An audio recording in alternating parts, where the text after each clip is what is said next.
Today on the show, a record number of 40-year-olds have never been married. How can that be possible when we have so many amazing dating apps now? Hollywood is on strike. Don't let the door hit you on your way out, you sickos. Just kidding. This is nuanced. We're going to talk about it. And is liquid death satanic? All this and more on this episode 11 of the Blimey Cow podcast. Jordan, I actually got recognized this week for the first time in forever.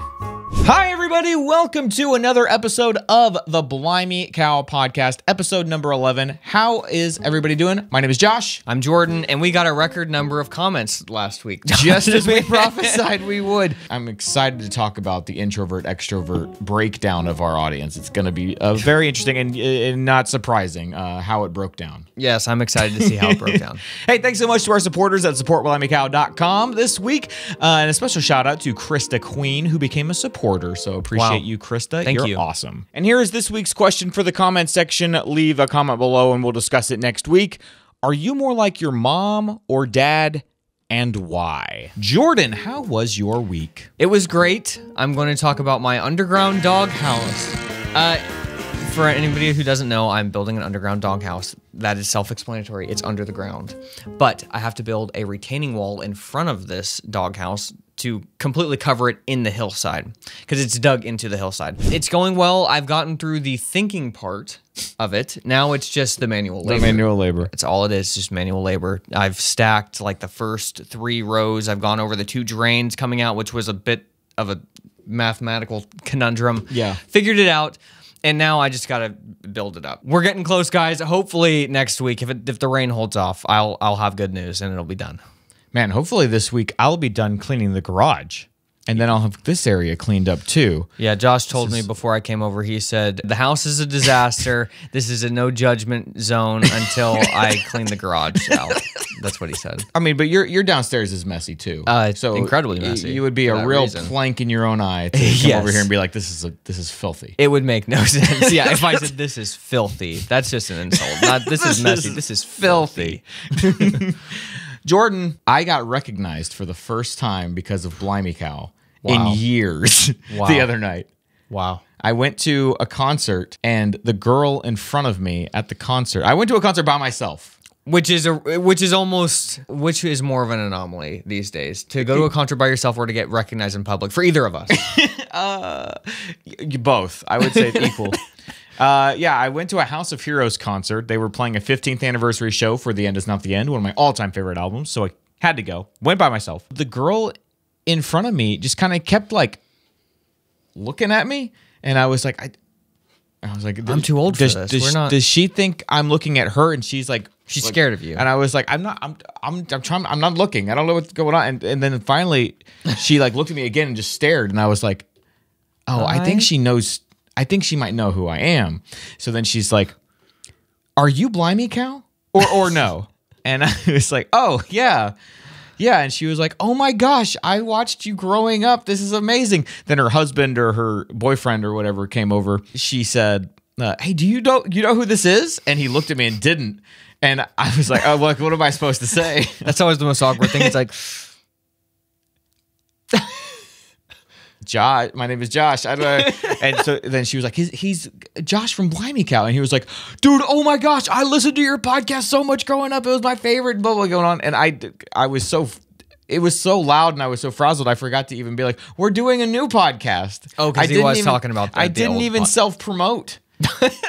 What is wrong with you? I know. But he said, you've lost a lot of weight. And I was like, oh, thank you. Yeah, I did. He's like, is your brother here? And I was like, no. House of Heroes was more my thing. And so that was that. And they, House of Heroes was an amazing story, Josh. Everybody give Josh a round of applause. We need to have the sound effects of the round of applause. What, for getting recognized? For the story. Oh, okay. Because you told it so well. Oh, thank you. Were you worried I wouldn't? Sitting here ripping this page and stressed out. I'm like, is he going to tell the story? Please tell the story well. No. Don't fumble over your words. Don't sound like a complete arrogant jerk. Well, House of Heroes is a band that Josh listened to, and it really was Josh's band. But I have a very special connection with them, Josh. Do you know why? No. House of Heroes single-handedly got me into playing the guitar. They got me into playing the bass, which is a huge thing into why we did the bass on our channel. The bass at me. Literally, I got that bass so that I could try and play House of Heroes songs. And me and you would play in the garage. Hold on, I'm gonna pull up the House of Heroes song that I think you're because as soon as you said that, it came back to me. Yeah, it was a song. Okay, it was a second. Yeah, because Me and you would be in the garage and play that. Do you remember that? Yes. It was that. Yeah. Yeah. it was that Okay. song. Yeah. And then I started playing guitar, and then we put out the music videos of you recording me playing. And then you made your album. And I made my album, and it's literally because of this album. Wow. And I didn't go to the show, and I didn't get recognized. But they were your thing. Here's the thing. I very, very, very, very, very, very, very rarely get recognized if you're not with me. Yeah. And that's how I knew growing up when I would get recognized. That's how I knew somebody was like a true Blue fan. That's how we all knew. Yeah, is like if I got recognized. It Yeah. was like, oh, you actually. You're a deep follower. How did you not recognize Josh, like that boyfriend? Like occasionally we would get recognized and someone would say, oh my gosh, it's Jordan from Blimey Cow. And they would talk to you and then I'd be standing there and it would be clear they like didn't know who I had was. no concept. And I was like, so how many, I mean, you can't have watched that many videos. Which one was it that you watched? Because it wasn't Seven Lies. Yeah. Because I was in that one. I don't know. Was it? I think if you only casually watched our videos, it was you who hosted it and just a cavalcade of other random people that were in the videos. When we do get recognized, we get that a lot now where it's I watched you guys growing up and it's clear, like it was clear that these wonderful folks that I met, Sawyer and Jess, shout out to you guys in case you Googled Blimey Cow podcast and this popped up and now you're watching this. It was clear they hadn't watched in a long time. They just recognized me from when we were younger. And then that's all that I get now. It's people who are a little younger than me or the same age, and they say, I watched you all the time growing up, or you were my childhood. And it's a weird, I'll tell you guys, that's a weird thing to be told. But it's a good thing, but it actually really a lot of people can get I love your channel or I follow you online. But how many of those people then, when they're older, later get told you were my childhood? Right. That's very rare. I just know how special it is for me. The few things that when I watch them now that I think, man, that reminds me of how fun it was to be a kid. Yeah. You know what I'm saying? So it's like it's beyond surreal to me to think that when people that are our age or a little bit younger than us, when some of them watch our videos, that reminds them of that different time. of that nostalgia of being a kid. Like that's just completely wild to me. In the same way that like I can watch an old like Disney movie or something and just like remember every line of dialogue or like the way that a character moves, and it just reminds me of like sitting in my room laughing about something. You know what I mean? Yeah. That's or like some random line that nobody else thinks about in some TV show or movie, and like that was an inside joke for you and I. Like that line. It really showed, like getting that line told to you that you were my childhood, because I get that a lot. Yeah. Now. Like every person that comes up to me, that's what the context is. Because the only people coming up to you now are the people who it really meant something to them. Whereas it used to be more casual when like we were more popular or whatever. Sometimes I would think, well, is that like a good thing? Like, do they? Now I think, wow, that's a really cool thing that not many people get to experience. That you literally built something that affected people in not just like in a casual way, but like it almost was them for a while. Yeah, and even if it's not anymore, it like somehow shaped them. Yeah, it was like a part of their identity for a time. Like, I don't know that. I remember the first couple of times I could tell. Oh, you know what? They don't watch anymore. They're just letting me know they used to. And it's like, well, I remember always feeling kind of hurt and being like, well, we're still doing it. Yeah, you can still watch if you want. But For everything, there's a season. You know what I mean? Like we're making videos now, and I think there are still new people finding it. Yeah. Especially now that we're doing this podcast, I think it's sort of like a rebuilding. But there's 1,000 things that I loved when I was a kid that I don't follow as much anymore. But that like Homestar Runner, they're making videos now. I don't watch them religiously, but like when I think about Homestar Runner, like if I ever ran into them, like I wouldn't yeah. even know what to say. Like I would be like, you have no idea how much Yeah. you have, like everything I work on is because of how inspired I was by Yeah. knowing that there were just a couple of brothers making videos, Yeah. doing these animations on your own. That was just so inspiring to me as a kid. Yeah, like that is probably what you'd say. Literally everything that I have is because of you in some way. Yeah. and I was the same way where it was kind of like, well, we still have a channel, like we still do. Yeah. But I don't even think that anymore. Like you're saying, that was like our season. We were there at the perfect time, doing the perfect thing for the perfect audience. And now a lot of people have taken inspiration from that. Like a lot of the guys who are now making these really popular Instagram meme pages. Yeah. If I Instagram message them, a lot of them is like, hey, I watched you as when I was a Yeah. kid. And so that was part of their inspiration behind doing what they're doing. So it's pretty cool. Yeah. It's just a different time in life. And it's like when somebody comes up and says, I loved your videos growing up, or you were a part of my childhood, it's like, I don't even think it registers to them that what they're essentially saying is, yeah, I used to watch you guys. I don't anymore. Yeah. Whereas that's how it can be received. But to Yeah. them, it's like if there was perfect knowledge on both sides, like it's like it's as if they would be saying like, no, like who cares if I watch now or not? I'm telling you that you had a significant impact on my life, which is just like on another level entirely than like, oh yeah, here's something I currently watch on YouTube. It means more. Yeah, it's it like, means more than if they YouTube, watched. forget Yeah. subscribing, forget watching, forget all of that. I'm telling you that like, Right. you guys were an inside joke with me and my friends. Like that's the best compliment you can give Yeah, somebody. So definitely. anyways, all right, question of the week. Get ready for this one.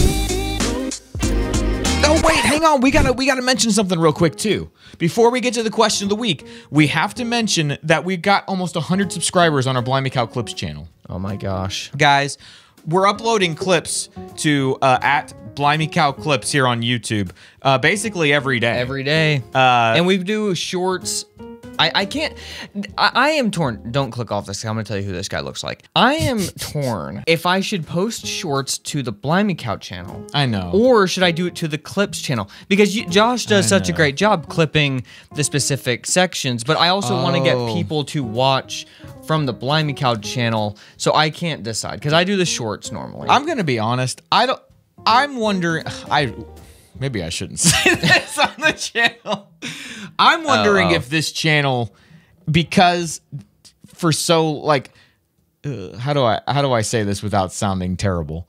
I'm wondering if our channel is a lost cause. because of the quantity. We've had a YouTube channel for as long as YouTube has been a thing. So we built this up years ago, and now everybody's older, doing their own thing. So now we're kind of rebuilding. I mean, we said that, so that's fine. Yeah. I'm wondering if it makes more sense to kind of put more of a push into the Blimey Cow Clips channel and just keep doing That's the true. podcast and stuff on this channel. Yeah. That's where the actual show is, but the clips are on the channel that hopefully will grow and That's thrive. true. That's true. Maybe I'll start putting the shorts on there because I've got what I am currently doing is we have the top 10s that we're doing in this show every week. I'm putting into short form. Yes. Doing that. But What- this Jordan saw Man Carrying Things, a YouTube channel I that don't I even. enjoy. Who is that? Who does he look like? It's someone I know? Yes, someone you would not like on the internet, and a lot of people would know. Oh, someone that other people know. On I the don't- internet. I don't know. Tim Pool. 100%. Yeah, it's the dead look in his eyes. It's his eyes in his mouth in relation. Yeah. Looks just like him. Put him side by side. I'm telling you. Okay. What an off the wall episode so far. We're having fun. Okay. Josh says as he screenshots quietly. What a great thing we've done today. Look, I'm just trying to save myself time. You can always. I think you can tell who edits each episode by who's more like Analytical. All right, about let me what's going- just. What did you mention? All right, let me screenshot that. Just try to save myself 5 minutes later. One person is more rushing it, and the other person is like, I don't care. He's gonna go through it. I don't care how much he's got to go through. Okay, here's the question of the week. Oh, right. I ran a poll. Yes. Which are you? Introverted, extroverted. Now, Which are you? now, here's the thing. What would you assume? Would you assume more people said they were introverts or extroverts? Introverts. 100%. Wow, correct. In this political climate. Introvert. in I'm not these going out political there. times. I'm not going out there. Yeah, introvert 71%, and we got like over 1,500 votes. What the? Okay, between shorts and polls, I mean, we're really just this We're channel's raking blowing in. up again. Introverts was the big winner, but you know what? We got some good comments too. Okay, we've got 3. Probably one from an introvert, one from an extrovert, and one from other. Prefer not to say. How dare you? I'm not that obvious. Ingram Wifey 2016. I consider myself an ambivert. Okay, let me guess what that is. That's like, you know, there's alpha and there's beta males. There's also sigma males, and those are guys who are basically like Neo from the Matrix. They're like, I don't care.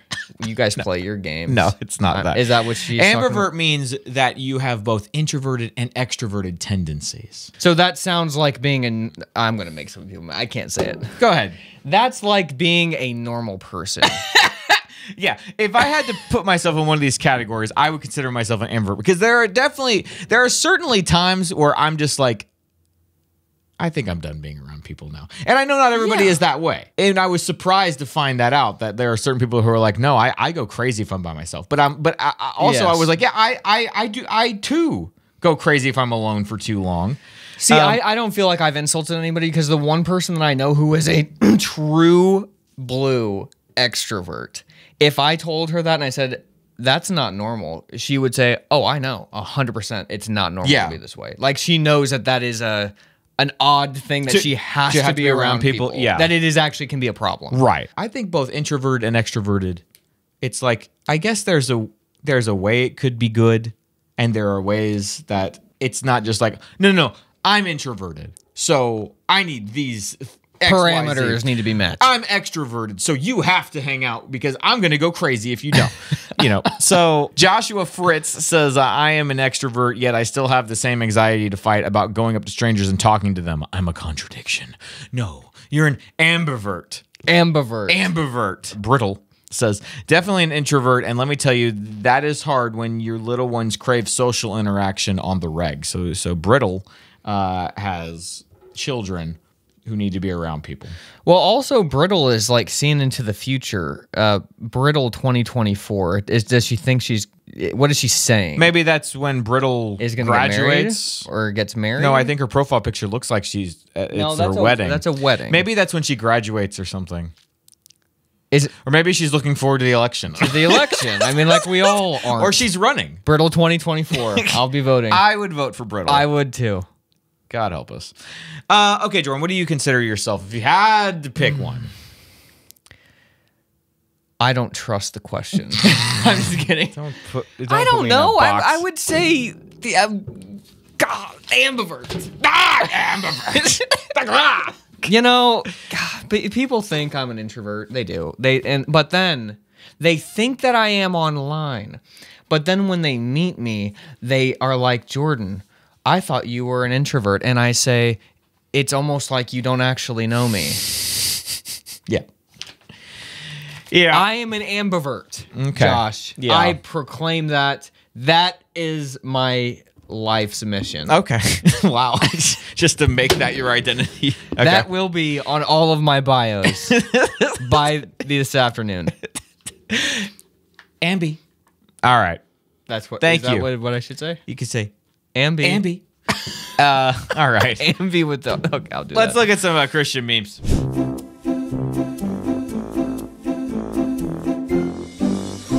Read some memes. Christian meme review. Read. Sorry, some I was on memes. my notes. Oh, okay. Read some memes. You gave me the more detailed notes, I Sorry. guess. I've really got to stay on track here. Read Okay, some memes. Great.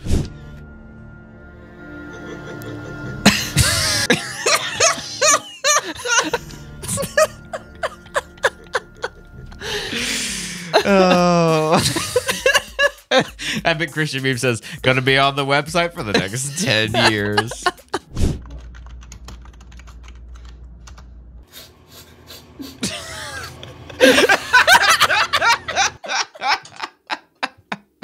Another creator who deserves more than he has. Brandon V. Skits, check this guy out. We've used him in a Christian meme review before. Oh, okay. Well, funny guy. I talked to him on Messenger. Oh, okay. Or were you a part of his childhood?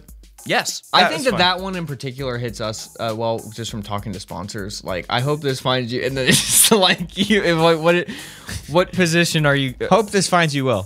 Hey, looping in so and so to get this resolved. You're just crying in the bathroom. When will it end? Oh, Jordan, I have such a fun game for you this week. Do you know who the artificial intelligence got me to remember this week? Cutlass. They actually had 2 good songs in their whole career. Okay. Do you remember what they were? I don't know what you're gonna say. You're gonna say Your Touch.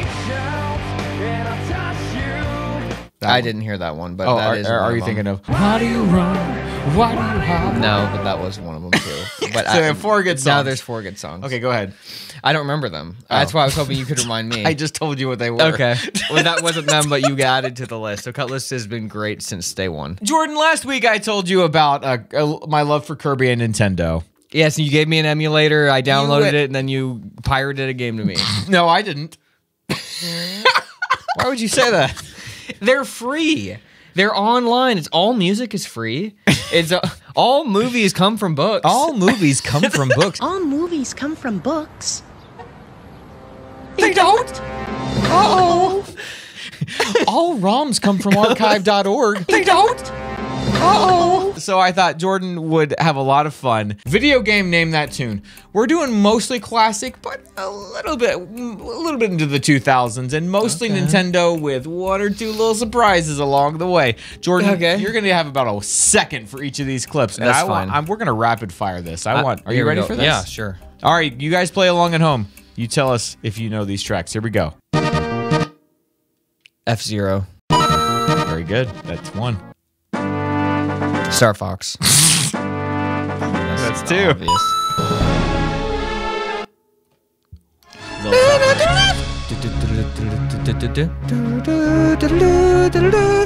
That's like one of the Star Wars games. They were all the same to me. Okay, I'll give it to you, but it was Rogue Squadron. Oh, that doesn't count. I wasn't thinking of that. I could tell you were thinking of the Super Nintendo games. Yeah, but that's I'll what I give was it. thinking I'll give it to you about. Okay. anyway. What the? I know you recognize that. Your hint What? is this is a game we played all the time. It's not the main theme of the game. It is A sound effect when you die? no. That's the beginning of the track, Oh, and track may have a double meaning.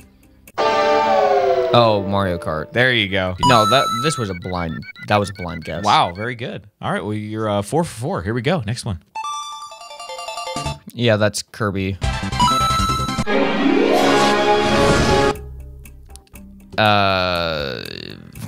One more time.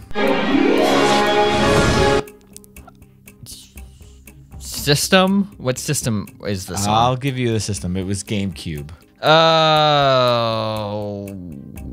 Super Smash Brothers. Yes, very good. Super Smash Bros. Melee. That was a blind guess. Wow, 6 for 6. Okay, here we go.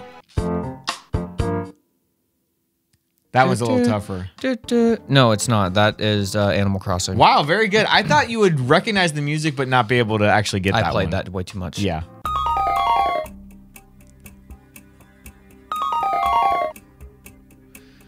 That's a certain level on Mario. No, it's not. No. That's play it one more time. Oh man. You're gonna hate There's yourself. a certain You're gonna hate yourself if I have to tell you what this is. it gives me a certain feeling. Mm-hmm. Play it again. Oh my gosh, that's killing me. I'll send you this. I'll send you this 1 second track so you can listen to it and feel that feeling.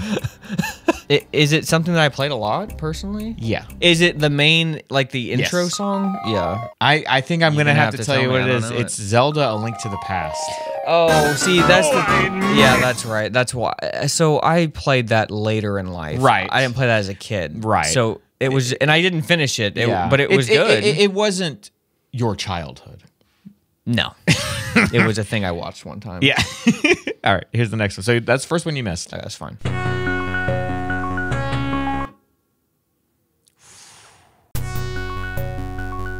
I would. Oh, be, it's Lemmings. yeah. There you go. I was gonna say I'd be surprised if a lot of people don't know that one or do know that one. Yeah, Lemmings. That one's a little tougher because it's a short clip. Well, that's either Donkey Kong or it's like Aladdin or something, right? No, it's not. But you are closer than you think. Oh, it's Lion King. There you go. There you go. I'll give it to you. All right, 9 for 10. Yeah, Donkey Kong, like the greatest song of a generation. I don't care The about song of a century. yeah, I don't care about any artist. That is the song. I don't know what it's from. I know the song though. Really? Can you tell me what kind of game you think it is? I think if you can figure out what genre, then you would guess what the game is. Well, I think it's a racing game. I have no concept. It's a sports game. Does that help? I'm gonna just tell you. No idea. NBA Jam. That's a real shame. I know. Sorry That's a about real that. shame. All right, you've missed 2. Here's the next one.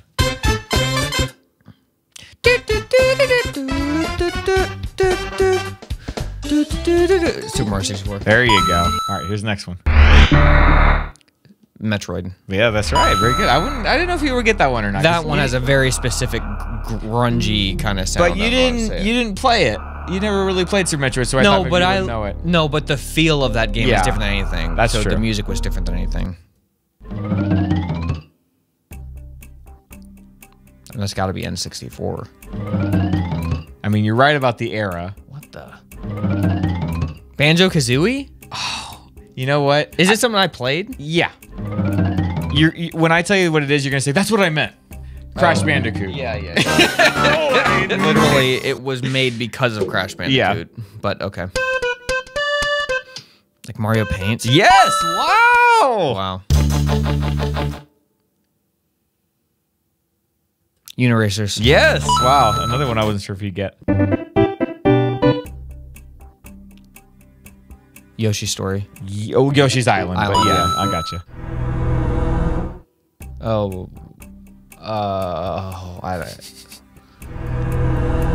This one is a little cheap. I'm gonna be honest. I kind of clipped it to make it hard. I don't know. Halo. Oh yeah.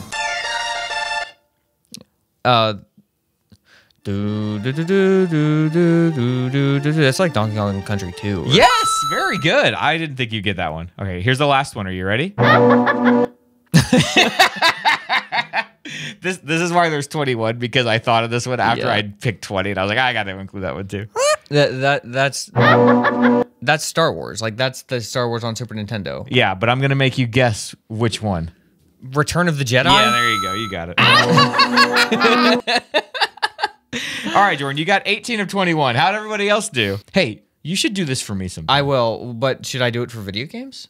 Yeah. All right, I'll do it. I'll do it next week. I mean, there's like 1,000 of these. I could have picked 100 more. I'll do it next week. I'll do Really? it next week. Yeah, Okay, I will. all right, that'll be fun. The message. You ready for the message? I am.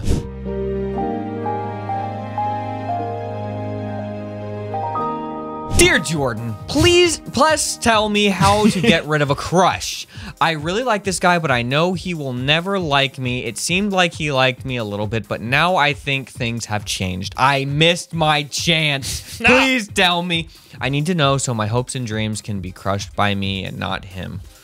Corgi. Well, Sarah always told me how you...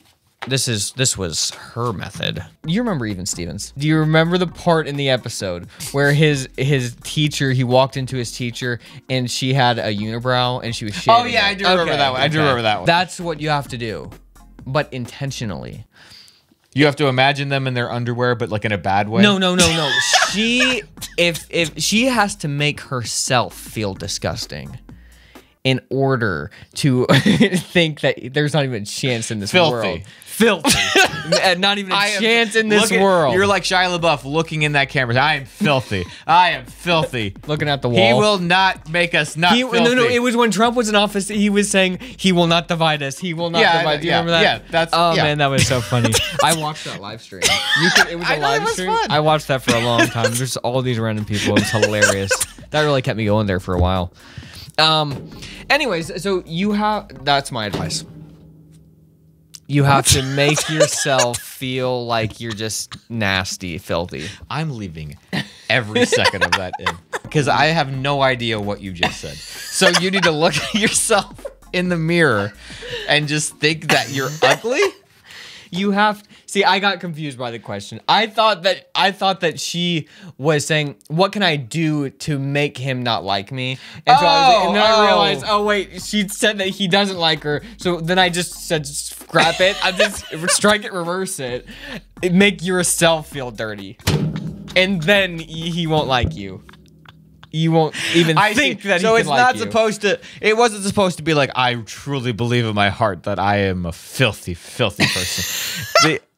It was just supposed to be, hey, maybe I don't wear deodorant today Yes, to get this for guy to one get day. away from me. And then I think, how could he even like me if I'm not wearing deodorant? And then it's over. And then the next day you just revert back to normalcy, and then everything's fine. All right, Corgi. Here's my advice. Now, Jordan, do you remember the show Lizzie McGuire? I'm just kidding. So, my advice is that you need to find someone else.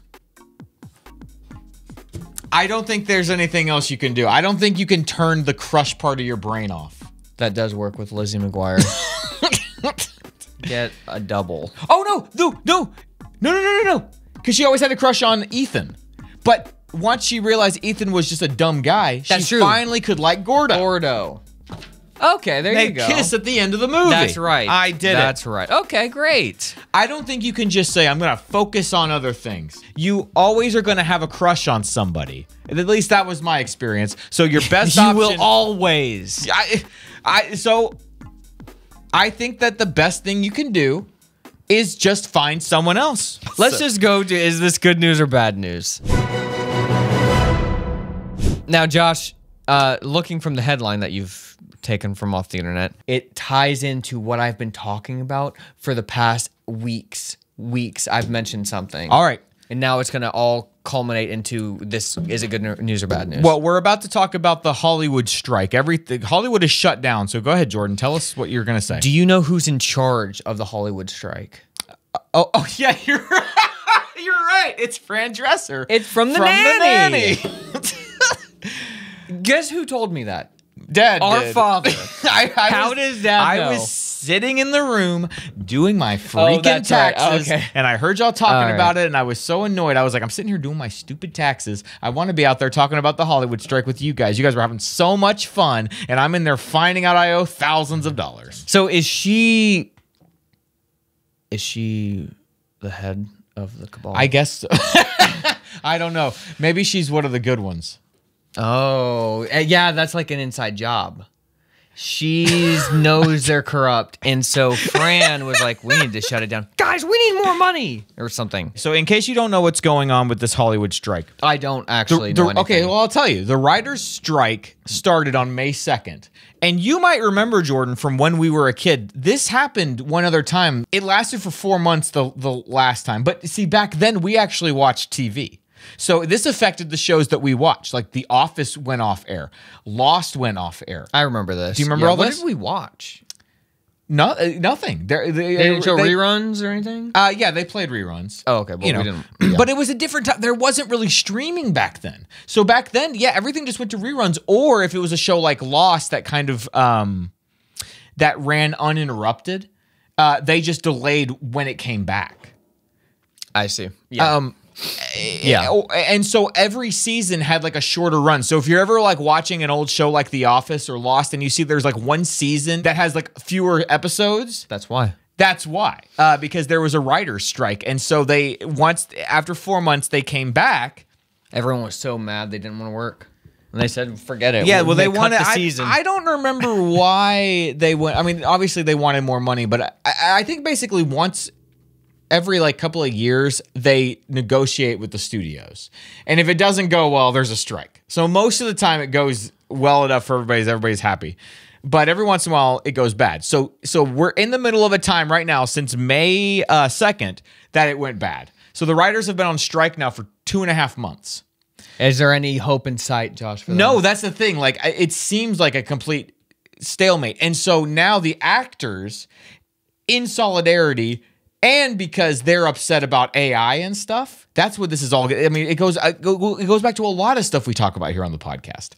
They're worried about their likenesses being used, and they after they're gone or like not getting compensated if they say, hey, well, we own your likeness for this role, so we can use AI instead of paying you to come do the thing. You know what I mean? So that's part of the reason why they're on strike? Yes, the actors okay. have joined the writers, because when the writers are on strike, they just can't write new stuff, but they can shoot the stuff that's already been shot. But when the actors go on strike, now Hollywood has shut down. Period. You can't really do anything anymore, because even when you're like in post-production, you might need to do reshoots or things like that. Yeah. So they're just stuck. Hollywood is shut down, and that started this month in July 14th. It's just a few days ago. So did this happen when we were kids? Did that ever happen? I don't think there's ever been an actor's strike that I can remember. I mean, this is only the second time when everything has really shut down since we've paid attention. But this one is like serious. Like the writer's strike was serious before, and it shut down things for 4 months. What does serious mean? Serious means that they're talking about who's going to run out of money first. Will the unions run out of money first, or will the studios run out of money first? And so they're both basically going to try to bleed each other out. But why don't they just say, like, it's just such a different world. If I had that much money as an actor, I would just think, okay, well, I get, like, if we're not going to get paid enough, then I'll try and do my own thing, and I have enough money that I can. You can't do. What do you mean, do your own thing? Like, like what's his name from Jim from The Office did his YouTube channel that got extremely successful. Oh, I see what you're saying. Okay. But I just mean you have options because you have so much money. You don't need to work immediately to keep getting money. Okay. They're not all John Krasinski. They're like, a lot of them don't make that much money. Okay. But I'm glad you said that, because to the normal person out there, I won't call you a normie, Jordan. But I am. But to the average person out there, when you hear a writer's strike, you're like, I don't know. Do the writers make a lot of money? I don't know. But when you hear an actor's strike, you think, but they're all rich, so they want more money? So I'm out here busting my butt, can barely pay my bills? So this is like when you say an actor strike, this literally, like, if I became an actor in Hollywood, I would have to join their little dumb union. And it's tough too, because this is what's weird about how it works out there. You have to be in the union to get a job, but you can't get a job until you're in the union. So it's this kind of weird thing where you got to kind of go out there and get to know people and like find some bit role you can play, somebody who will like let so that's you in where a little Weinstein comes in.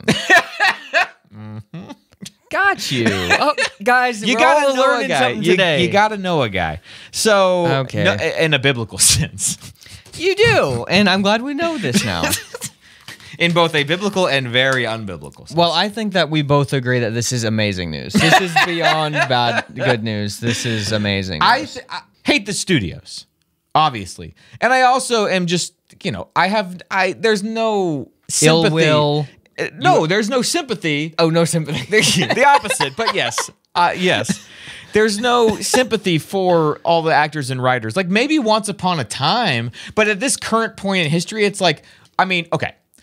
The actors, I think, the actors, they're people. There's 100 million of them out there, and they're just trying to get a role. You know what I mean? Like, they'll do anything. That's what I'm saying. It's like there's so many people willing to act, and there's so many people who can act enough to get on a streaming show, since there's like 1,000 of them, that it's like you have to do whatever is put on the script in front of you, even if it's like the most cringe stuff. You know what I mean? The writers, I have no sympathy for, because the writing, now that it's quantity over quality. If people are trying to pay their bills, God bless them. You got into the wrong job, in real life, I don't want anybody to suffer financially, okay? But within the context of this, sorry. Well, you guys are writing cruddy stuff, and now you want to get paid more, and you're not getting paid. So I don't care. I don't know. I don't. I'm gonna go even the harsher route, as I normally do. I don't even feel bad for the actors, because if you are the kind of person who's like, I'm gonna be a Hollywood actor, okay, I will do anything. I will play any cringe role, any bad script that I don't believe in. I will. That's how you that's the only way to do it. Yeah, I don't just disagree. just with the whole whole machine. I don't care Yeah. what anything that will take the machine down. I don't care who goes down with it. So that's what's interesting about this, because this is what's funny. We always wondered, how is this going to end? Like, how does you look through history and you see that things have beginnings and middles and ends. The Hollywood system is going to have an end. But when we're in the middle of it, we don't know. Like, well, you assume that something's going to come along and replace it, and it's going to become irrelevant. What if it takes itself down? What if the hubris is what takes it down? Like the studio's having this level of greed to say, we're not paying you people who make what we do possible. And then you also have the writers who are like, hey, we're the writers. And sure, everything we make sucks now, like it's no good, but we deserve to get paid more. And then the actors who were like, look, I'll do anything. Give me more money. So I'll do anything. I agree with you. It's like, I don't fault them, but I also do at the same time. I definitely do. If you have to join a union to do what, especially in this day and age where it's like you really can try and do your own thing. Yeah. And you have to join a union and do all this weird stuff to maybe get a role. Like, I don't know. I just don't trust that. Right. I don't trust that. I don't trust it. I agree with you. I don't trust somebody who would willingly want to go into that Hollywood situation. Yeah. So I feel bad for that, but it would be like if there was like a YouTuber union, and they forced me to have to be in it. Like I would say no. Oh yeah, 100%. I'd be like, weird. Wait, so you're telling me I can't have a YouTube channel if I'm not in your union? Well, then I guess I'm just done then. Yeah. I'll figure something else out. Yeah. Like I wouldn't even think about it. That's true. And then they're going to dictate to you what the messages that you need to say in there to then, if you got big enough, then you can kind of say your own stuff. But you need to say our things first. Right. You got to play our game. I would just say no, I'm not doing it. Get on that couch over there. Yeah, I would say I'm not doing it. Right. I'm not getting on your couch. I won't do it. I refuse.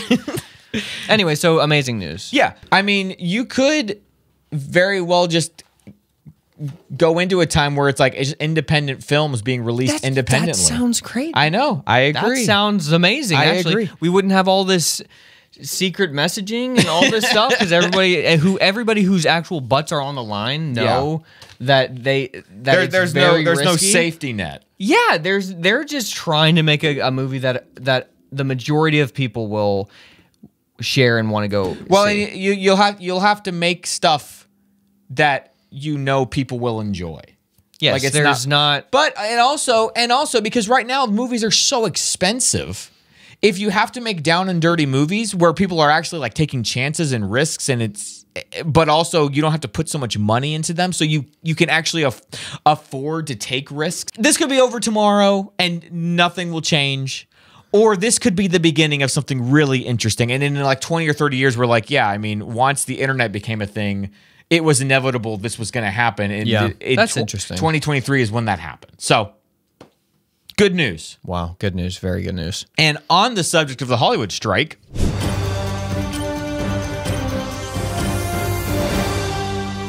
10 shocking predictions about the Hollywood strike. I haven't pre-read these, so let's see what you... Number 10, without new movies, people finally realize that Hook is great. So why does it have such a low Rotten Tomatoes score? It's like in the 20s. Can you believe that? Wait. Guys, Jordan just had that moment that everybody who loves Hook has at some point in their life where you find out most people think that Hook is a bad movie. Well, they're except idiots. for I know. How could you possibly think 29%. Okay, but the audience score is 76. Yeah, but so the movie that I watched the other day was Ready Player One. I thought that was not a great movie at all. Yeah. What does that have on it? All I'm telling you is that Ready Player One and Hook have the same audience score. Now, does that make any sense to you? No. You know what I don't trust? I don't trust when a movie has a high critic score and a high audience score. Oh yeah. I don't trust that movie. Yeah. If it has a really low critic score and a really high audience score, I'm watching that immediately. But Ready Player One has both equal. Or when it has a really high critic score and a really low audience You score. don't even try. You don't even try. All right, let's keep going. Number 9, people finally stop feeling ashamed to admit that they like reality television. Number 8, MTV starts playing music videos for the first time in decades. That would be nice. But then they might cancel Teen Mom 2 for me. Go ahead and read the next one. Number 7, just kidding. They keep playing reality TV shows. Number 6, Jesus can finally come back now that people will be outside to see it happen. Number 5, Hollywood saves us 5 years by becoming irrelevant faster than they were going to naturally. Number 4, an actor suffers the world's first heart attack brought on by a lack of virtue signaling. What does that mean? Like nobody's paying attention to them. That's another thing too. They can't do any press. Actors can't do any So press. we can't hear from them? That's right. Just on Great. Twitter or Threads or wherever they are now. But listen, even movies that are done they're going to release, they're going to probably shutter them if this goes too long. Like movies that are done because the actors promoting the movie is a big part of like the marketing. So there might be so the movies might just stop. Seriously. This could be really bad for Hollywood. Like really bad. That's exciting. I know. Number 3, streaming services are unaffected because all anyone watches is The Office and Friends anyway. Number 2, the strike goes on so long that everyone runs out of money except Tom Hanks. You know, there's something about that guy. Number 1, when the strike ends, theaters struggle to survive until the Tom Hanks cinematic universe finally brings people back to cinemas again. There you go. Happy top 10, everybody. Josh, conspiracy theories. All right, just cue the music. I posted something on Instagram this week. You know, you get hunches, you get gut feelings, and I trust my gut more than anything in this world. Okay. I attribute it to God. Yeah. God gave me this gut. You know what? It's a great shirt. That's a great shirt. God gave me this gut. It could be for the fit man, it could mean I have good hunches, and for the unfit man, it could be a little joke like God gave me this gut. Josh, that's a great shirt. So, liquid death. What is this? Liquid death is water in a can. It's water in a beer can. A metal beer can, and people are going nuts over liquid death. It's every YouTuber thing. It's the coolest thing. In their interviews, they've always got liquid death sitting there. Are they like sponsoring channels? I don't know. Is that what's going on? I have no idea. Probably. But it's like people are defensive about liquid death. Do people know about this at home? Like when we talk, I'm just an outlier for not knowing what this is. Okay. Yes. I don't even think I've heard of it. Yes. Almost every human being watching this will know what liquid death is. So it's just why. It's shock marketing. Liquid death. It's supposed to kill your thirst. That's what they say. But Josh, I always got a weird feeling about this stuff. As soon as I saw it for the first time, I was like, liquid death, like what a weird marketing thing. Like, okay, I get it. Like I saw it. It made me think about it. I remember it, but like, it's weird. Like, would I make a product and call something Blimey Death? Blimey Death? Like, no. So even if I was wanting to do that marketing, there's something in me that would say, no, we'll hold back on this. We'll find another way, even if this will make us a lot of money. Slow down just a second, okay? You would think. So, I did a little research on Instagram. I said, guys, gut feeling, liquid death, evil. I have no reason to think this, but it's evil.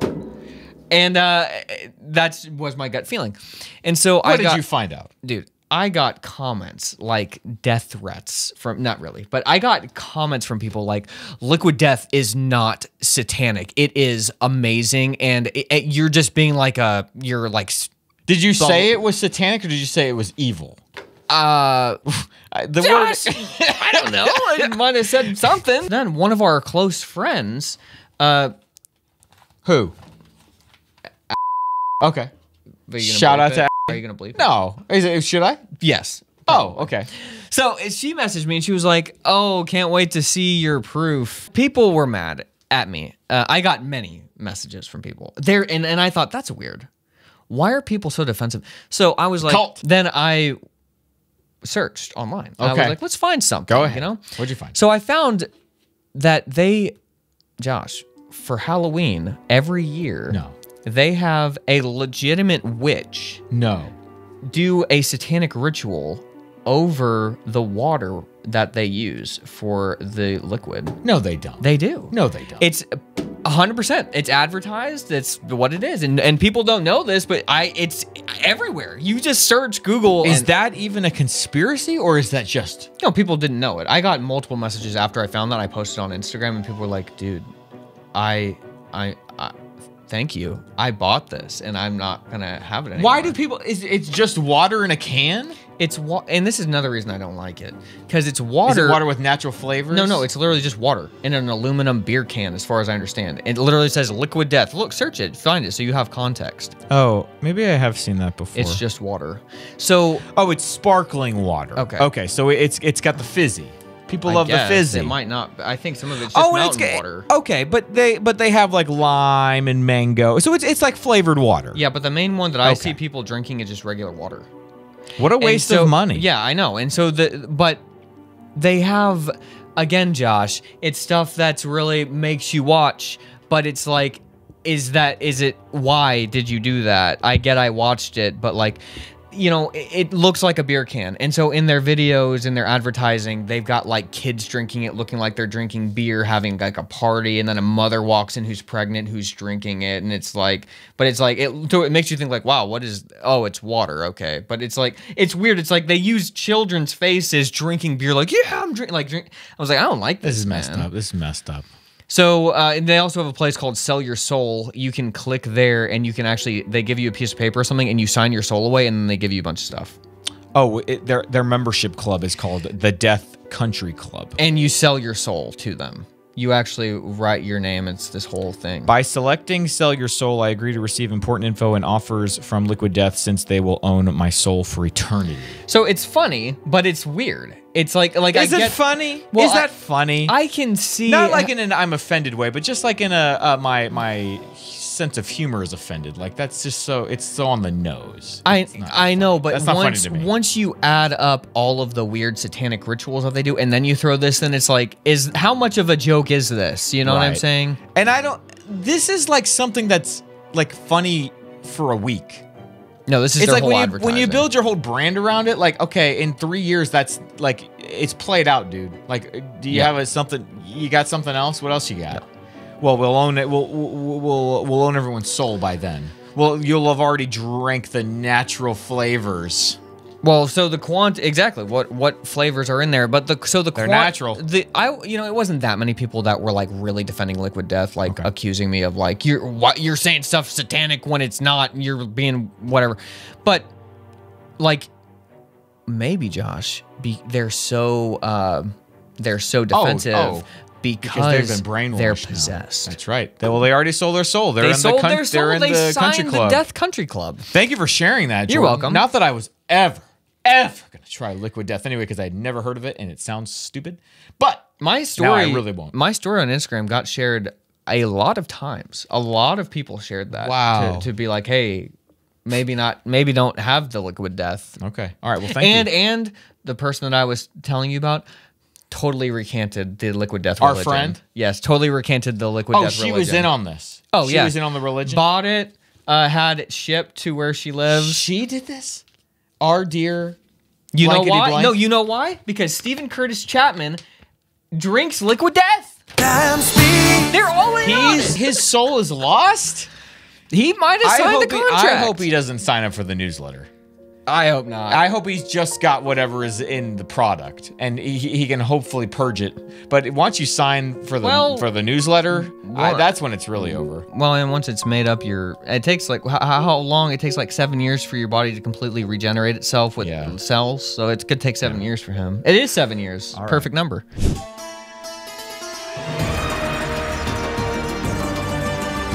Jordan, according to Pew Research, a record share of 40-year-olds have never been married.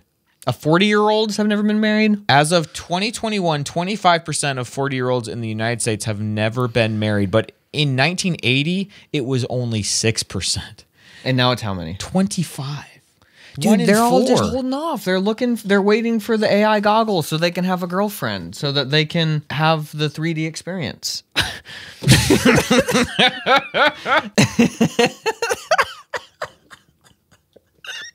Man, this 2D porn is just it's not doing cutting it anymore. Why? Where is the 3D? She's moved left to right for so long. I'm just ready for her to move my way. I'm going to tell you something. Have you seen? You probably haven't seen it. Based on what I was just talking about, the answer is no. No. Talk about something new. Okay, I will. It's not that. But go ahead. The show Black Mirror. Oh, yeah.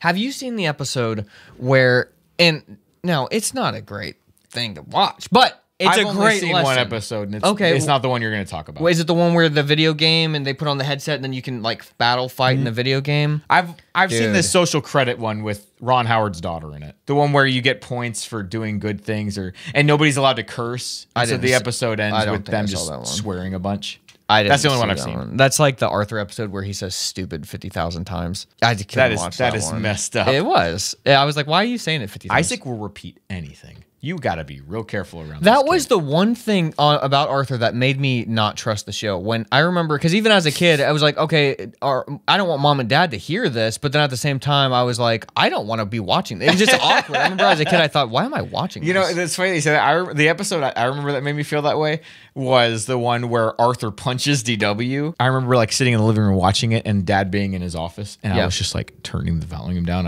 But I remember dad, like, I hear him dad like, what are you watching out there? And I was like, oh. He punched her. But it's a bad thing. It was like at the beginning of Blazing Saddles when they're like, the bad guys are racist in this movie. Oh yeah. But it's a bad thing, Dad. It's bad that he did it, Dad. Okay. Yeah, so I had the exact same experience with the stupid episode. Yeah. Dad was like, maybe we don't watch that episode. You know, now that I have kids, 100%. It's just like, it's like Kelly and I don't even have to talk about it. It's just like such like an instinctual. You don't want your kid watching anything that they will emulate, and it will be a bad thing. Yeah. So even if like the whole point is, yeah, that's a bad thing. Don't hit people. Don't say that word. Did you have to show him hitting? Yeah, I don't. We're just not. There's so many good things to watch. We're not gonna. You know what I mean? But as a kid, you don't understand that. You can see a lot and then not make the connection. Yeah. Even though you make the connection, Like, look, you still have that in your mind. There are so many things for us to watch. This is just one thing we're not watching. But it's Power Rangers. But the Black Mirror episode, the Black Mirror episode is all about these. It's basically about what I just said. It turns into this full-on experience between two friends who are like best friends, but they go into this video game and it's just this, but they can be anybody they want to be. So one of them is like the super hot guy and one is the super hot girl who are like fighting. And then it starts to turn to where they need this and they keep coming back and one guy is married. And it's like, it is an amazing, I don't suggest watching it, but it's a great episode. I won't recommend it either, but I'll watch it. It was a very Kelly's always telling me, he's like, you've really got to watch Black Mirror, Josh. Like, I really think you would like it. And I'm just like, I don't know why there are certain things that I know I would enjoy that sometimes I'm just like, I'll watch it at some point. No, but I'm the same way with that. I love that show, but I don't watch it. Yeah. Like there's that episode and there's another episode that I really like that I've watched, but I don't watch it all the time. I'll check it out. While many unmarried 40-year-olds are living with a romantic partner, most are not. In 2022, 22% of never married adults aged 40 to 44 were cohabiting. So of the people that are unmarried, 22% of them were living with somebody, but most were not. It's almost like we are a generation who has lived in front of screens, and this is the result. Yeah. I mean, even feel better with like dating apps and stuff. Like the bad part of finding somebody, the actual having to. I mean, the bad part of relationships, which is the part where you have to actually find somebody. Yeah, they've gamified that. Like they've turned it into like a It's a psychological a warfare. reward pleasure. A reward pleasure seeking. So they can monetize it. Yeah. They've monetized finding somebody to marry. Right. So your brain gets in this mode of like, I want the next thing. I want the next thing. I want the next thing. Honestly, it is the hardest thing for me to even get my brain into that because I literally came right before that happened, and I wouldn't have even used it. I swear to you, I think that I would have stayed single before I would have got on one of them. I guarantee you. I don't think I would have tried it initially, but I think if I didn't find somebody as I got older, I think because that's why I don't begrudge people. No, at all. I'm not saying it's bad. I'm just saying that's me. Like for some reason, that's just my brain. And would just. I'm sort of like that. I think, but just to a less degree. Where at some point I would say, okay, well, maybe I'll try it. It sounds like. This is how we're different. Because eventually I would say, I mean, it does sound kind of fun. I could give it a shot. And then hopefully it works. And then just try my best not to get addicted to it. But I think I would have hated it. Because I would have hated meeting people on there and then like going out. I would have not liked meeting someone and then going on a date with them. I would have just wanted to hang out. Yeah. Or like with a group of people or something. I know, that's what I mean. It's just a weird. I think I'm saying the way that I view relationship stuff. I don't think that it's compatible with the person who would be on there. Right. So it's. I don't know. It's just now. So somebody might say, "Well, why does this have to be a bad thing? Why are we treating this like a bad thing? We're not even entertaining that this could be fine. Of course, we're just saying it's bad. So somebody could be watching this and say, "I'm 40 years old. I'm not what's married." the big deal?" Yeah. To me, the big deal is that. If you could look and say, well, look, people are happier now than they've ever been because they're not married, then that might be maybe you could at least make an argument. But according to a recent CNN article that I found, yes, which I'm sure they were not super thrilled to have to promote this. So the numbers might be fudged. American happiness hits record lows. So they check every year and they found, the people are more sad than ever. Oh. Now they attribute it to COVID. That they put the death toll on there all for 3 years. No. The actual virus itself, not the media marketing of it. Okay, great. Not the lockdowns. Okay, no, it was just the virus. It was the virus itself. Okay. So that's good. What do you think about that? It's just not, if you're a 40-year-old out there and you're not married, okay, like, I'm not saying this about you. I'm just saying if you look at a cross-section of, like, a society where there's a ton of people who aren't married in their 40s. Yeah. That is a society. I don't care about your happiness. I don't care about anything. It's just that metric alone. That is a declining society. Yeah. I don't even care about the happiness factor. Because even just on like a purely like physical level, that's what I'm saying. You're got a population problem. Yeah, that's what eventually. I'm saying. But yeah, I think that getting married, it's like even if you get like you selfishly want a relationship, the selfishness of that puts you in a position where you have to learn to be selfless in order for the relationship to work. Right. In the same way that having kids flips a switch in your brain that is there, but that isn't triggered until you have kids. There's also a switch in your brain that triggers when you get married. Yeah. And it's when you flip that says, oh, in order to be a good spouse, I have to get over a bunch of my bad habits. Yeah. Right. And obviously, in order to have kids in a healthy environment where they feel secure and like there's stability in their life, it makes sense for the parents to be married. So it's not surprising to me to find out that this is the case, that fewer people are getting married because, yeah, society seems more sad. Yes, they do. It's not always this way, but when I am out and about just on the streets of Nashville, sometimes it just feels weird out there. Oh, dude. It's been that way for 3-4 years. Yeah. And I do attribute part of that to COVID, for sure. That part of it. But I don't think that you can say, oh, well, everything was good until COVID came along and now everyone's sad because of the aftermath of that. I don't know. It just feels like it's just, to me, it feels like that weird feeling is just strictly because of phones. You think so? People are using screens way too much and almost forget how to deal with people in real life. That's what it feels like to me. There's just this weird aura, as we've said on a message that probably hasn't released. We're getting ahead because Kelly's about to have the baby. Yeah. So who knows what videos are coming out. I don't even know. They're really funny, though. They They're are. good ones. Those They're episodes good were ones. good. I was crying. Anyway, sorry. Go ahead. I just think there's this aura around just people, and there's not that electrical connection between people anymore because their electrical connection is with their cell phone, and that's just the way that's the life we've chose to live. As soon as we typed in Facebook.com for the first time and signed up, it wasn't that way with MySpace. And I remember telling my friends they were all getting on Facebook, and I said, again, Josh, gut feeling. Back then, I was the last one to get on Facebook, and I told them, I said, guys, don't get on Facebook. I don't know why. I don't even know why I thought that. Everybody got on, and I was like, I guess I'm going to get on. You know what it was that, and honestly, I think this is why MySpace didn't last, because MySpace was a social network for what life used to be like before the internet. And so it had to die because society changed. Yeah, and so Facebook was the changed society's version of MySpace. Yeah, much more decentralized. It was much more about the individual group experience. Yeah, like your friends' experience. It was you getting online, not to like find new people. It was about you knowing the people that you knew, and now it was online. Now I'm not saying that MySpace was good. I'm just saying it was better than the other ones. Like, you know, the idea of like, oh, I have my top 8. And you would like rearrange, oh, I'm good friends with it. Or, oh, I got a crush on this girl, so I'm going to put her in my top 8. I don't think any of that was healthy. No. And I think it was indicative of what was to come. Yeah. But at least, it was like the last time that you went and hung out with people in real life, and then you went home and you just talked about what had happened in real life. Now, the internet is real life. And it dictates what happens in real life. Yeah.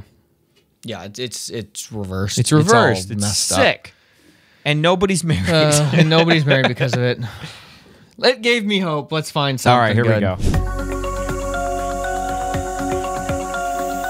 So the other day, this is twofold. I gave myself hope, and my neighbor gave me hope. Okay. So Sarah and I had to go someplace. Well, actually, Sarah did because she had organized something, and she had to be there. Like a protest. It was a protest, Josh. It was the Women's March. No. So you know, we hop in the car. We're gonna get there right on time. You know, always pushing that limit. And got in the car and was like, why does the car feel weird? Oh no! I got out, looked. Back tire is like about to be flat, and I was like, "These are brand new." I literally just spent $100,000 on tires, like just that's what they cost too. Yes, the other day, and it's little did I know that the other day I was driving after I'd gotten the new tires. I was driving, and it had been months. Okay, it wasn't like okay. I was driving, and I could hear this, and I was like, "What is that noise?" Didn't really think about it. Anyways, then when we got in the car to leave, then I realized, oh, there's like it's just straight up nailed this long. That's just shoved perfectly. That's a bummer. So we could technically have gone because it was sealed. But I was like, I mean, it wasn't like flat, but I could pump air in it. We could go. But I was like, I'm not going to risk that. So I was like, Sarah, and that was the only car that we had at the time. I was like, Sarah, I mean, like, what are we going to do? I said, call Terry, who is our across the street neighbor. So Sarah called Terry, and Terry in 2 seconds was out, had Sarah in the car, and left. Oh, wow. Wow. It was like, if she was doing something, didn't matter. She dropped everything, got in the car, no questions, and just drove Sarah. I stayed at home. And I'm like, well, Terry, I'm not going to have Terry stay at this thing for so long. So yeah, he doesn't want to be at a raw milk protest. No, why would I do that? No. So it was this ploy to not have to go. I put the nail in the tire. I gave myself hope by the deviousness. It's amazing. No, so Terry, you paused just long enough for me to think, I think the story's over now. Wow. Okay.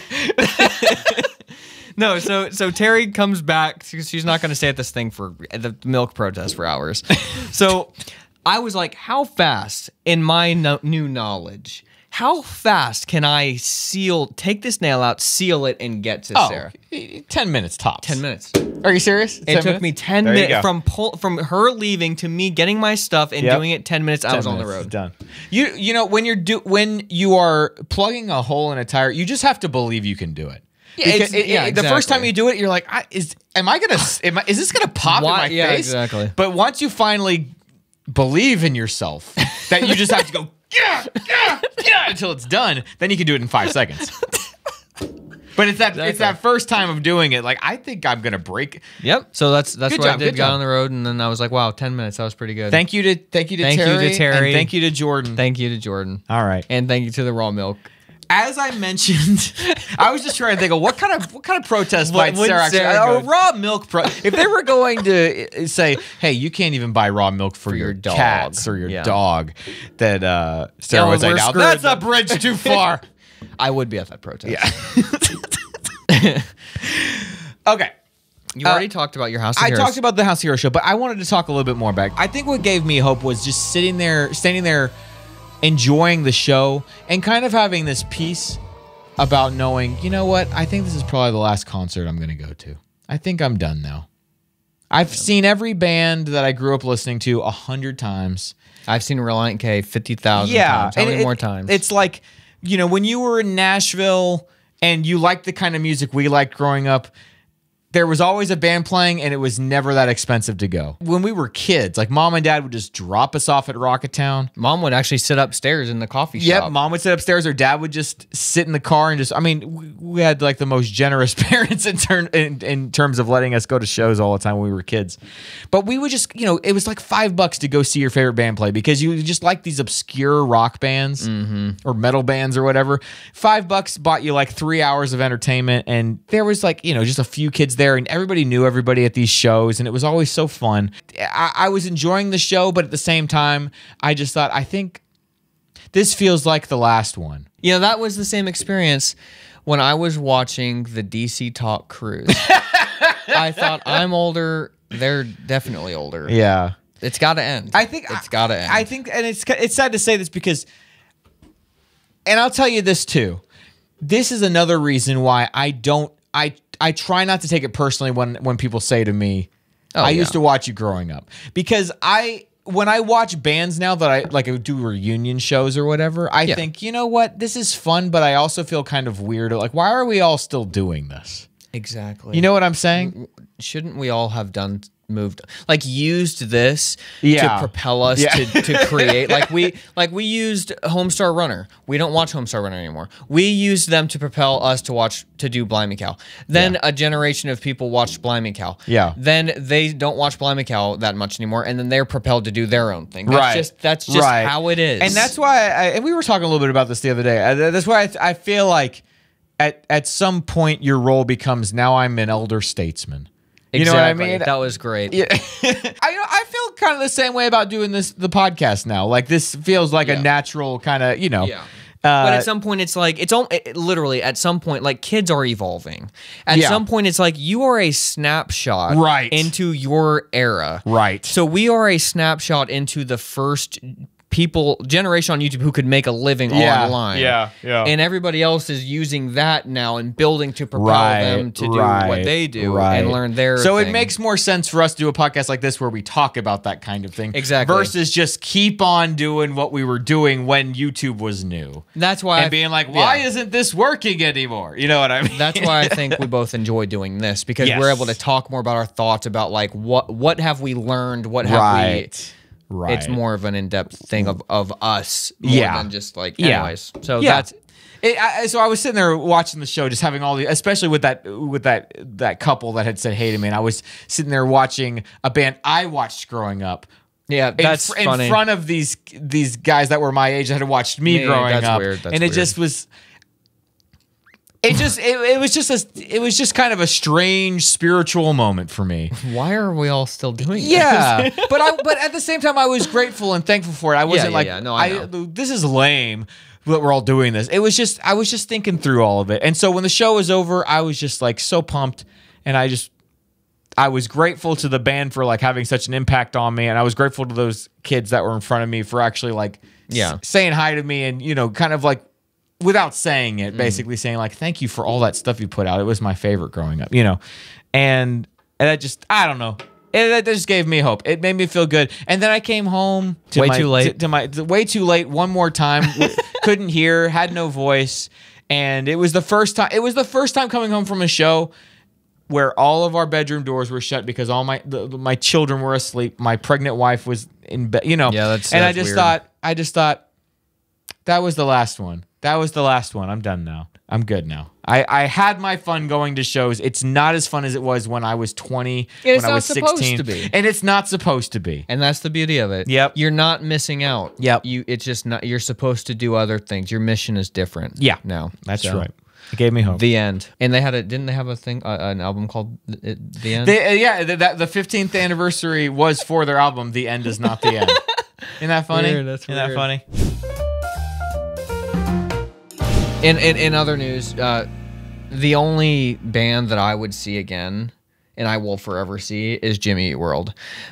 Because I'm not into going into seeing bands much anymore. I think I still would. You only saw them like once or twice. Yeah, I've seen them twice, but they remind me of me in some weird way. I so hear I'm ya. going to use them as my recommended. Okay. Just Jimmy Eat World, really.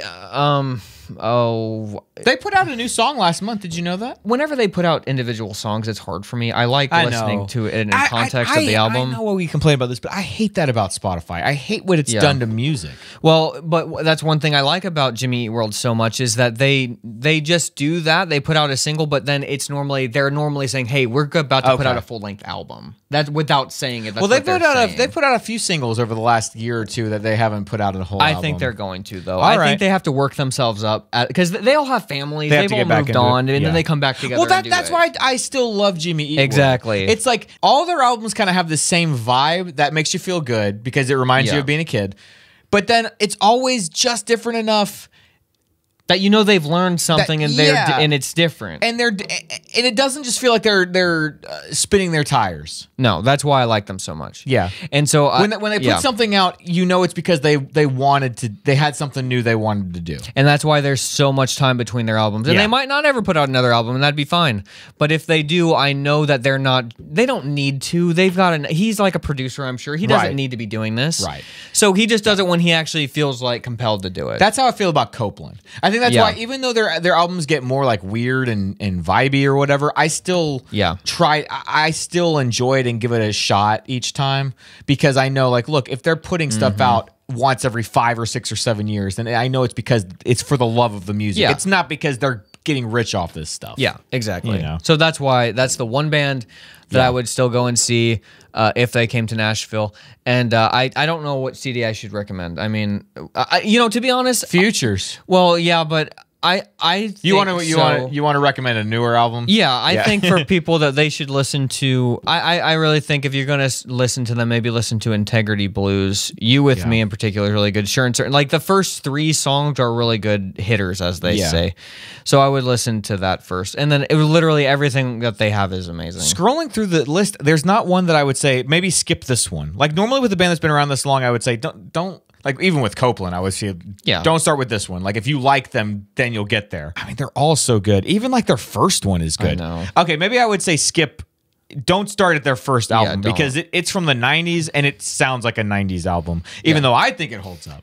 No, I mean, I never. love It's funny. That was the last CD that I got into, but like now it's one of my favorite CDs Yeah, that they it's have. so good. Do you remember a few years ago a movie came out called Searching?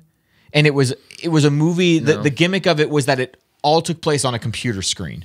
It not Unfriended because that's like a what straight I up was- horror movie. Okay, no.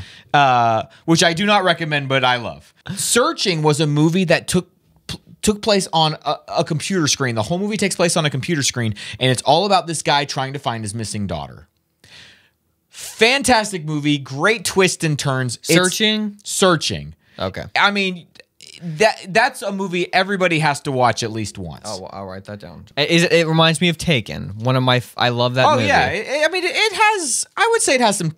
Not really. Reminds me of The Smell of Freedom. The Smell of Freedom. If you like Taken, I think you'll enjoy Searching. All right. But here's the thing. So they just put out a second one, and this one is called Missing. And in my head, I was like, how are they going to pull this off? Some character Again. is going to have to come back from the dead like an Avatar too. So, in Missing, it's not a direct sequel. It's just, hey, this movie also takes place on a screen. And in this one, okay. it's a young girl who has to find her missing mom. Her mom goes missing. Okay. And so it's sort of the reverse. In the first one, the dad is trying to find the daughter. In this one, the daughter is trying to find her mom. And it's only a sequel in that it's on this meta level where they are aware you've probably seen the first one, and they know that you know what kind of tricks they pulled to pull off a surprising movie. So you're sitting there the whole time thinking you've got this whole thing figured out, or like you'll notice something. That's how I am when I watch Scooby-Doo. Yeah, you'll notice it's something him. and think that only you weren't supposed to notice it yet. Yeah. Oh, it's But the they're- park ranger who's right, the bad guy. But they're writing. But when the movie was over, I was in awe because I was like, you know what? They wrote that movie knowing that some people were going to pick up on these clues early and some people weren't. And they wrote this thing so that no matter whether you had seen the first one or not, you would be surprised in different ways by where the plot went. Because for half the movie, Kelly and I were ahead of the story a little bit. Then at a certain point, everybody gets caught up and you're like, finally, okay, we knew this. But because, I don't want to give too much away, but because you were so caught up in me like, yeah, we know, you're missing little things. See, this is just like Scooby-Doo. It's like Scooby-Doo on Zombie Island. When your whole time you've watched Scooby-Doo, which was my favorite show as a kid, it was always fake. And then Zombie Island, they were real. The twist is that they're real. And I was like, and you have, yeah. I contend that a movie that pulls off a good twist, it's always because of the meta. It's always the meta because the movie has to trick you into thinking that it's following a formula. Yeah, exactly. If the movie can do a few things in the first act of the movie to put your mind into that mode of thinking, okay, I don't have to notice these things because these are all tropes. Yeah. So then it's not like they've tricked you. Your brain tricked yourself. Yeah. It's like they're like, look, no, we never said we were following that trope. You just assumed because you've watched 100 movies that you didn't have to think about this, but you did. That's cool. And then when you watch it again, you're like, oh, how did I not notice that? Well, because your brain just when you watch a movie, you don't think about shot, reverse shot. You don't think about these things that you've seen 100 times in a movie. So if they can do a few things early that put your brain into that rest state, then they can pull off really surprising twists. So anyways, I don't know which movie is better, Searching or Missing. I think that Missing might be better with the context of Searching, and I think maybe Searching is a better movie because it feels more like something that could happen. Whereas Missing, in order for them to kind of make it a surprising movie, has to be a little bit more over the top. Like the whole idea is that the mom goes missing in another country. So the daughter is like on the computer in America, like having to like solve this international mystery. And it just feels a little like over the top. Yeah. But because it's there are clues you can follow and stuff, your brain is sort of like bridging that gap of like, this wouldn't really happen. Whereas Searching almost feels like something that could happen. Yeah, that's cool. Because it's just a guy trying to find his daughter who went missing. And both movies have a pretty good like parent kid dynamic that you're sort of invested in as it goes as well. So Searching and Missing, very I will try good and movies. find that online. Searching. Okay. I probably won't be able to find it. But where'd you guys watch it? You go to the movies? I think it was on Netflix. Oh, okay. I think it was on Netflix. So yeah, Netflix. Is that it? Are we done? it's over. Guys, this will be the longest episode. You're not going to be able to keep this to an hour. This will not. I'm calling it now. I'm going to call what this is at the end, and then you're going to forget that I said this when you're editing. This episode is going to be an hour and 16 minutes. Okay, that sounds about right. There were so many times in this episode that the caffeine shot through me, and I was just like, That's crazy that caffeine affects you that much. it really does. What's up with that? And I also didn't eat very much today. Oh, that too. might do it. That's what it always is. But in my head, I was like, well, it's the morning. It'll be fine. It'll run right through And I mean, me. it run right through me. It did keep me alert in that I felt a little panicky as we were doing this. So I was like, got to keep it together. I just don't think I do well with any sort of like stimulant type thing in my system, because the few times that I've consumed alcohol in my life, Guys, you still have hope in me. I'm a control freak. And so I don't like feeling like I'm not in control of how my body feels. I see. And I guess other people like that or something. And so to me, like as soon as I feel that It stresses me out. So it makes me, it's not good. So it's the same concept as having coffee. Yeah, kind of. Okay. Like, but with alcohol, you feel like your temperatures start to raise a little bit, and you just I feel like I might like have a panic attack or something. That's terrifying. I don't like it. Like, it's not even like a. I mean, even if it, yeah, to me, it's before it's anything else. It's literally just I don't like the way it makes me feel. Yeah. So, we recommend. Guys, we'll see you next time. Hour 16 minutes. Bye bye.